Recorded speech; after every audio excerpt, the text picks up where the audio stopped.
Hey, it's Jake Willens here. Today I'm going to talk about outlining and the steps to writing a great essay. Generally, you don't want to just sit down the night before a paper's due, take the assignment, and just kind of crank out from a blank document.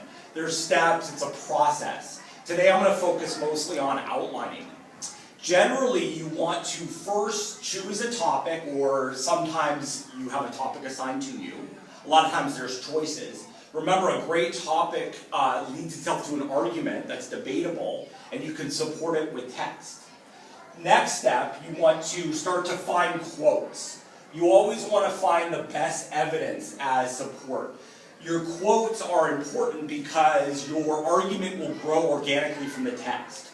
Also, if you don't have great quotes, there's not a lot to say in analysis. So it's your evidence, it's your proof, but it's also the meat of what you can talk about. You then start to group the quotes into categories, like, oh, these are about fear, these are about scapegoating, these ones have to do with power. And those will become your subtopics. I use the terminology subtopic. You then start to form subtopics, your topic, and your thesis, which is your overall argument. Then you can do an outline, then you do a rough draft, and then ideally you revise it. Great writing doesn't just happen once. Revise means to re-see. So it doesn't mean you just correct a few spelling errors or grammar. You really re-see the paper. Ideally someone else sees it too and gives you feedback. And you re-see how you can make it better. So it's a process, it's steps. Revision takes a lot of practice. Great writing takes practice. I'm going to show you some sample outlines. For the outlines I'm going to talk about, I'm using the terminology thesis, topic sentence, subtopics, and quotes. You could use Roman numerals, 1A, you could use numbers. It doesn't really matter what you're calling it. It's just kind of your terminology. You want to be flexible. Consult your teacher what he or she prefers. An outline could be something like, in a made-up high school, Wellness High is a truly great school. That's my thesis. That's my argument that I want to prove. If you scroll down, my first topic sentence is about the tremendous resources and facilities. You want to think about how you're going to order your paper so it moves forward. That makes transitioning easily. And it also makes it fluid. Subtopic 1, that is a smaller part of a bigger argument. Wide open green spaces and athletic fields. So it fosters student interaction. You would then have at least generally 2 pieces of evidence to support your subtopic. Those are usually quotes. Sometimes you might have more than 2. Occasionally you could just have 1, but I like to say at least 2. The next subtopic is the technology and dynamic classrooms increase student learning. Then you would put 2 more pieces of evidence. They're usually quotes, okay? Now, notice how it moves forward. Topic sentence 1 then leads to 2. Because there's such great resources, it attracts a great student body. It moves forward. Subtopic 1, the students are kind and respectful. And I'd give 2 pieces of evidence and analysis as my support. Subtopic 2, they're diligent and curious and hardworking and smart. Okay? And then I would analyze at least 2 pieces of evidence as support. Then I could move forward to my third topic. Because they get such great students, it attracts good faculty. See how it's moving forward? Subtopic 1, the faculty are hardworking and care deeply. And you give 2 quotes. Subtopic 2, they're educated and knowledgeable.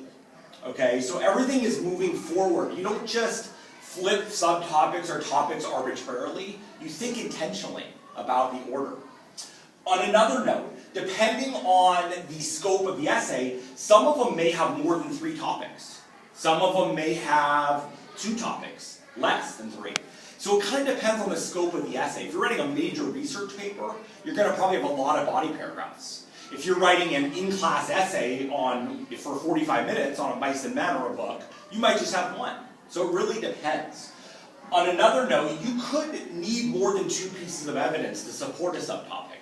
By the way, a subtopic is just another way of saying a smaller section of a bigger topic. You could need more. They don't always have to be even also. I say one topic might have a little bit more evidence, that's okay. But really consult your teacher and be flexible. If we look at another outline, let's say I said yoga is the greatest form of exercise. Subtopic 1, it provides a great physical workout. Then you would break it into 2 areas. It gives you flexibility, it gives you core strength. and you'd have at least 2 pieces of evidence. Now, because it allows you to feel so good physically, it also helps your mental state. See how it's moving forward? And then you break it into 2 areas. It makes you focused and attuned. It makes you calm and serene. And then if I scroll down, the third one, because your mental state is good, your emotional, spiritual can come in.